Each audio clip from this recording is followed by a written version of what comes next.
Là, je vais vous parler de la Sixième République, qui est le projet essentiel, l'âme de notre programme L'Avenir en commun, parce que c'est celui qui va rendre la souveraineté au peuple. C'est-à-dire qu'aujourd'hui, dans la monarchie présidentielle, on le voit toutes et tous, on a beau... on l'a eu l'exemple avec nos amis soignants là, qui sont passés tout à l'heure, où on nous impose, finalement, on leur impose finalement d'arrêter de travailler, alors que même la loi ne leur impose pas ça. C'est-à-dire que l'obligation vaccinale n'est pas légale. Et pour autant, elles se retrouvent privées d'emploi à cause de ça. C'est quand même absolument incroyable. Et au fur et à mesure de la Ve République, on assiste à ça, à la privation finalement de notre souveraineté. Alors, c'est pour ça que je vais vous parler donc de la Sixième République ce soir. Déjà, la Sixième République, il faut le voir comme la règle de vie commune. On va mettre ensemble dans la Constitution des choses qui sont pas dérogeables, qui sont les droits qu'on va s'accorder les uns aux autres, la façon dont nous avons envie de vivre ensemble, le périmètre de la démocratie, c'est ça qu'on va mettre dans une Constitution. On a tendance alors à trouver que c'est compliqué. Là, souvent, les gens disent « Ah, mais non, ça va être difficile, je ne suis pas juriste. » Pourquoi? Parce qu'on regarde la Ve République telle qu'elle a été faite, on regarde les constitutions telles que la Ve République a été faite, par exemple. C'est-à-dire chapitre 1 des pouvoirs de l'exécutif, chapitre 2 des pouvoirs du législatif, alinéa, machin et tout. Et on se dit « Ben non, là, il faut des juristes, il faut des spécialistes. » Mais ce n'est pas ça, une constitution. Une constitution, je vous l'ai dit, c'est les droits qu'on s'arroge entre nous et comment on a envie de vivre ensemble. Je vais prendre deux exemples de constitutions que vous connaissez, il y en a au moins, enfin les deux vous les connaissez sûrement. Le premier, c'est la Troisième République en France. Ça a été la plus longue république de notre pays jusqu'à présent. Cette république, c'est 3 lois constitutionnelles sur 4 ans. Vous voyez, ça n'a rien à voir. Là, avec chapitre 1 et chapitre 2. Je vais vous parler de la première loi, qui dit, qu'on a appelée la loi Rivet, qui dit le président de l'exécutif s'appellera président de la République et son mandat n'excédera pas un mandat parlementaire. Resituez-vous à l'époque, il y a eu plusieurs restaurations, la question n'était pas encore tranchée entre la monarchie et la République, et par cette loi constitutionnelle, aujourd'hui nous sommes encore en République. De vous dire l'importance, c'est pas la façon dont les choses s'articulent, c'est la chose qu'on place. L'habeas corpus en Angleterre, un autre texte qui est connu, XVIIe siècle, c'est un recto verso en latin francisé, quelque chose comme ça.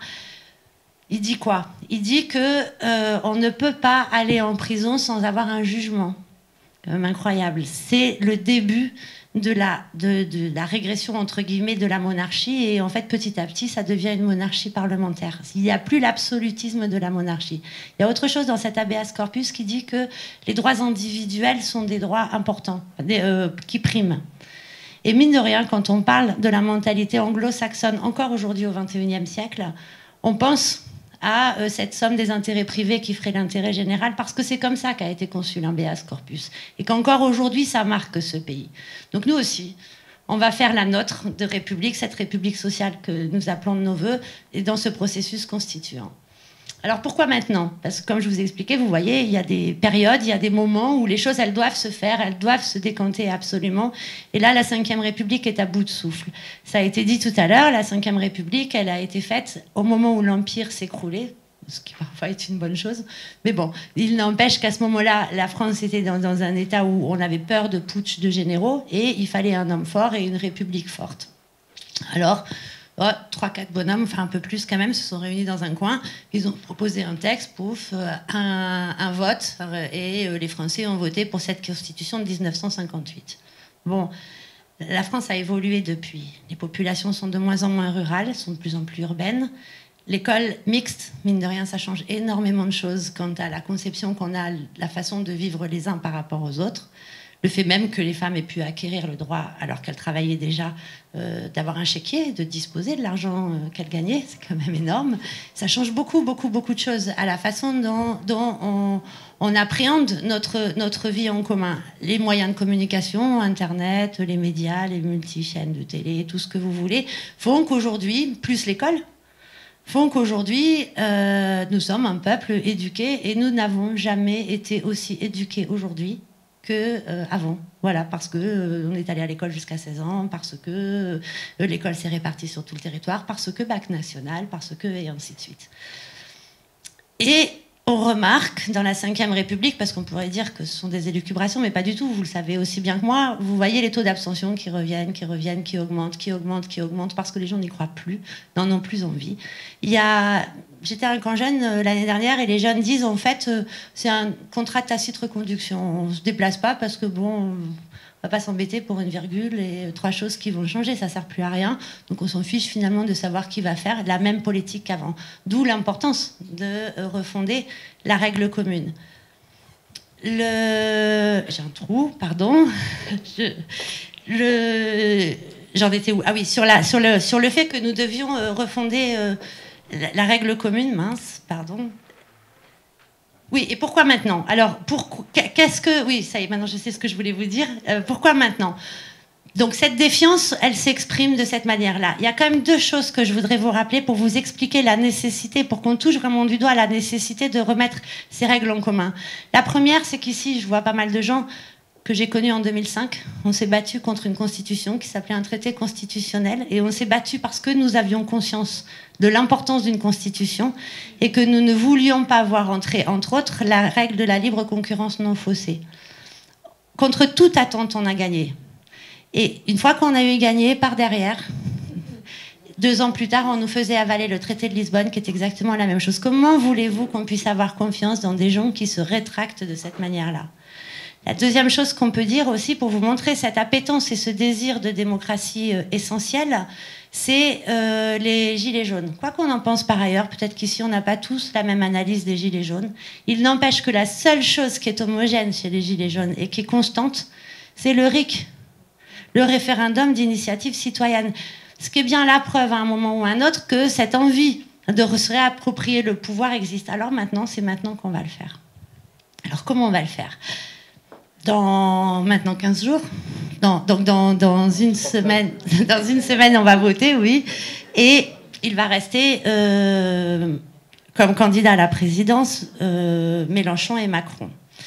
Alors je vais vous expliquer comment Mélenchon veut organiser son processus constituant et je vais vous expliquer, vous ferez votre choix, hein, comment Macron, lui, envisage la modification, enfin une remise à plat de la démocratie, il appelle ça comme ça. Alors, Jean-Luc Mélenchon est élu le 23 avril. Le 24 avril, on vous l'a expliqué, il y a des mesures qui vont être mises en place. La Ve République continue, hein, de toute façon, ça ne va pas être un no man's land. La Ve République continue, il y aura les élections législatives derrière, on va élire des députés. Ces députés seront aussi France Insoumise, Union Populaire, et vont mettre en œuvre tout ça. Parallèlement, on va élire des constituants. C'est ça l'idée, c'est que donc une assemblée constituante, alors que je vais, pour qu'on évite de se mélanger, on va appeler donc les constituants, ils seront au nombre de 1000 à peu près, qui vont être élus. Alors, avant d'être élus, il y a quand même un processus. Ce processus va commencer par le déclenchement de l'article 11, un référendum qu'on aimerait symboliquement qui ait lieu le 14 juillet, mais s'il n'a pas lieu le 14 juillet, c'est pas très grave, mais très rapidement, où vous aurez à répondre à cette question, nous aurons à répondre à cette question, est-ce que oui ou non vous êtes pour convoquer une assemblée constituante?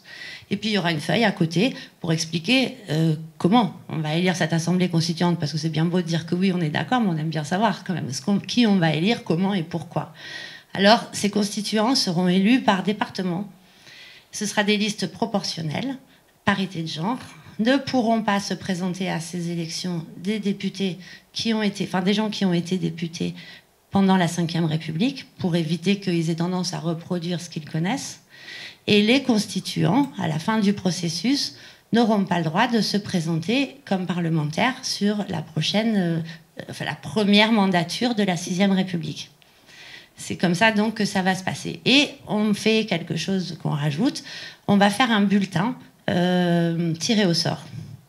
Donc quand vous allez vous présenter le jour où vous allez voter la constituante, je vais y arriver, enfin, vous allez avoir des listes et ce bulletin.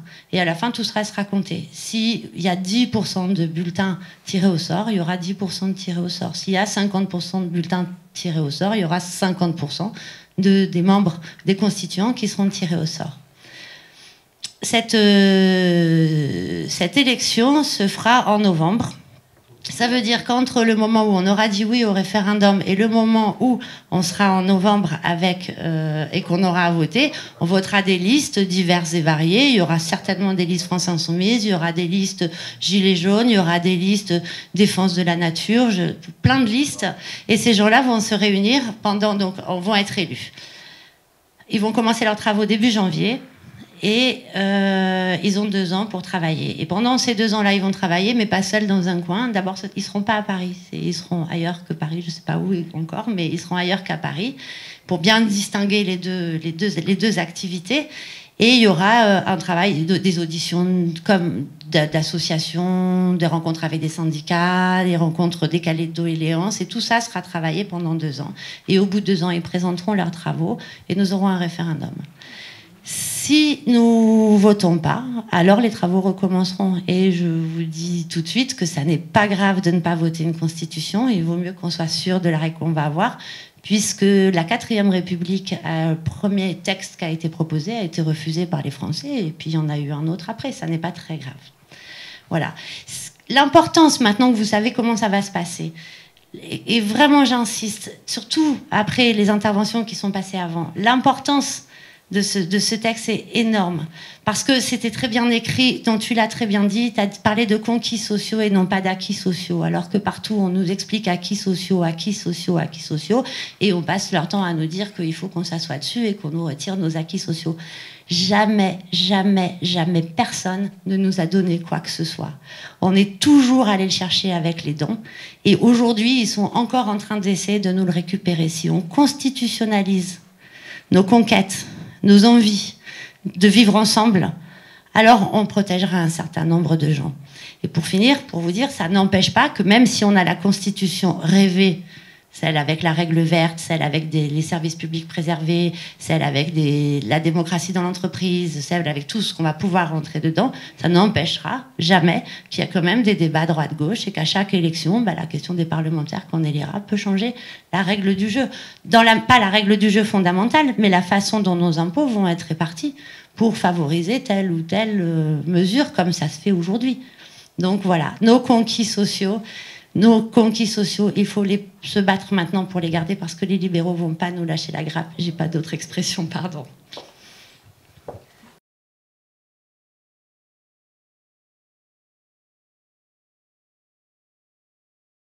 On ne va pas reconduire ces gens-là pour travailler sur... En plus, c'est opaque. Donc non, ça, je le confirme. Ça va être littéralement supprimé. Il est hors de question de faire de la politique en secret ou en cachette. On a dit qu'on abrogeait l'obligation vaccinale pour les soignants ou les quelques autres qui sont dans ce cas-là. Et on abandonne aussi le pass vaccinal, ça va de soi. On réintègre le personnel soignant qui a été... parce que de toute façon, on veut développer cette... Ça a été très bien dit tout à l'heure par vos collègues. Il n'y a pas de lit parce qu'il n'y a pas de soignants. C'est une aberration quand on veut redévelopper l'hôpital que de retirer les soignants. Et même l'ARS, on va s'en débarrasser. Donc...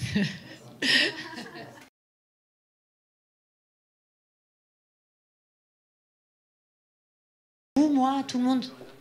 C'est voilà. Et entre le moment où on aura décidé l'élection des constituants, mais comme là, par exemple, il y a des législatives, il y a peut-être des gens qui sont candidats aux législatives. Voilà. Je veux dire, à partir du moment où ça aura été décidé, ce seront des listes. Et voilà, et ces listes-là, elles se feront en fonction. Il y aura sûrement des listes Union populaire, il y aura sûrement des listes de droite, faites attention. Par exemple, j'imagine que Ciotti fera sûrement une liste pour mettre le droit du sang plutôt que le droit du sol dans la Constitution, par exemple. Il y aura ça. Et ensuite... Et ils seront élus à la proportionnelle, département par département. L'idée, c'est d'arriver à un chiffre de 1000 et ensuite, ils travailleront ensemble. Et si vous regardez ce qui s'est fait dans le débat citoyen là, qu'avait organisé Macron, donc il n'a absolument tiré aucune leçon et il n'a absolument pas profité de cet échange et de cette intelligence collective. Il préfère McKinsey. en réalité. Alors que nous, on était très contents de ces gens qui venaient de partout et qui n'étaient pas forcément au départ Union populaire. Si vous regardez, 95% de ce qu'ils veulent, c'est ce que nous voulons. Donc ça tombe bien. Les constituants, en échangeant, en auditant, en lisant les cahiers de doléances, avec tout ce qui sera fait tout autour, arriveront à faire quelque chose. Voilà. Mais vous pouvez très bien être candidat à la constituante ou alors tirer au sort, puisque je parlais du bulletin tiré au sort. Quant à la question des services publics, alors les services publics, c'est effectivement, il y a beaucoup de fonctionnaires, mais il y a aussi beaucoup d'usagers. Il ne faut quand même pas oublier que la plupart des services publics que nous avons sont du salaire différé. Enfin, nous mettons en commun un certain nombre de choses pour nous prémunir et nous prévaloir de certains droits. Voilà. Et donc ça concerne effectivement tout le monde. Et c'est bien parce que cette notion de salaire différé, que nous parlons de cotisation sociale, que nous parlons d'intérêt général, parce que le service public, par définition, porte l'intérêt général, que non, même si c'est un sujet qui ne rassemble pas du tout. Il n'y a qu'à regarder tous les candidats à la présidentielle aujourd'hui, et donc les gens qui vont voter pour eux, ça ne rassemble pas. Nous n'avons pas tous la même vision des services publics.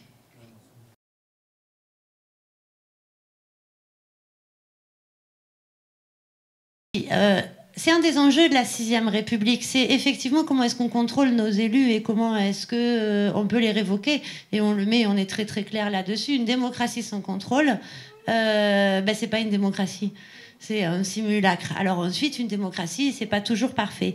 Maintenant, quant à Léon Blum, alors on va se rejoindre sans se rejoindre. Léon Blum, la réalité, c'est que le programme de Léon Blum, ça va répondre en partie à sa question, était un programme SOSDEM, on ne peut plus SOSDEM. C'était une alliance de gauche qui s'est faite et ils ont fait un programme à minima. Ce qu'il s'est passé, et c'est là où je suis d'accord, c'est qu'il y a une lutte dans la rue. Il y a eu des manifs et des manifs et des manifs.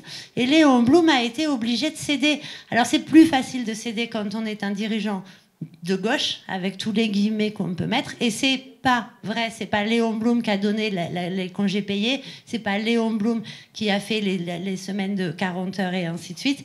C'est juste la lutte des salariés. Et évidemment que c'est là-dessus qu'il faut compter aussi. Ça veut dire, et c'est là aussi où je dis qu'on a intérêt, quand on est de gauche, à voter un Jean-Luc Mélenchon, ou même quand on n'est pas de gauche par ailleurs, parce que ici, on est nombreux. On est des têtes dures, comme il dit. Vous croyez qu'on le laissera une seule seconde faire ce qu'il veut s'il ne fait pas ce qu'on veut? Et on sera les premiers à descendre dans la rue. Parce que c'est dans notre ADN, c'est dans nos gènes. Parce que nous savons qu'on ne nous donne jamais rien. Jamais, jamais, jamais. Et que tout ce qu'on veut, on ira le récupérer.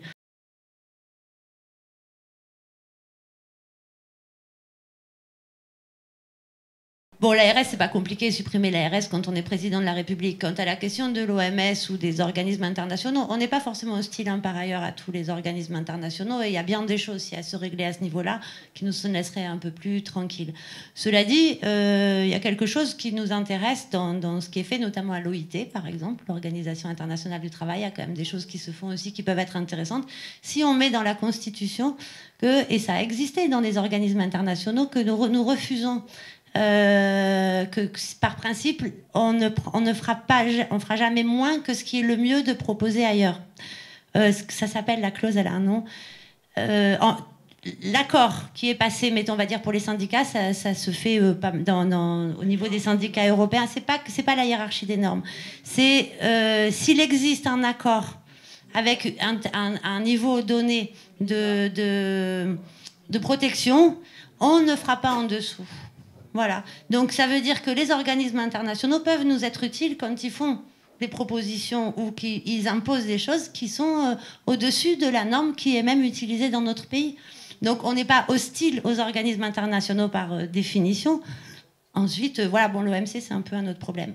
Et on n'est pas obligé d'accepter non plus d'obéir à toutes les règles. Je veux pas revenir sur la question européenne, le plan A, le plan B, parce que ça va encore nous amener plus loin, mais je veux bien en faire un petit peu si vous voulez. Mais voilà. Et l'ARS, pour revenir quand même à l'ARS, pour vous dire quand même, non seulement elle est néfaste, mais en plus, le peu de choses qu'elle aurait été capable de faire, elle n'a pas été foutue de le faire. Ça fait quand même 10 ans que ce truc-là existe. Et les soignants, j'imagine, vous allez confirmer ce que je vous dis, plein d'hôpitaux, ils se sont retrouvés à passer d'un service à un autre à toute vitesse au moment de la Covid. Il n'y avait même pas des systèmes informatiques homogènes. Ils n'ont même pas été foutus de faire ça, quoi, en 10 ans. Donc c'est quand même, voilà.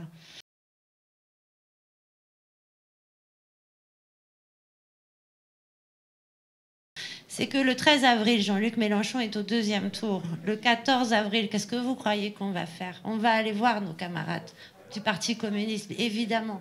Et on va aller leur proposer de travailler pour un pacte au 2e tour autour du programme de la France Insoumise, puisque c'est de l'avenir en commun, parce que c'est celui-ci qui s'est passé.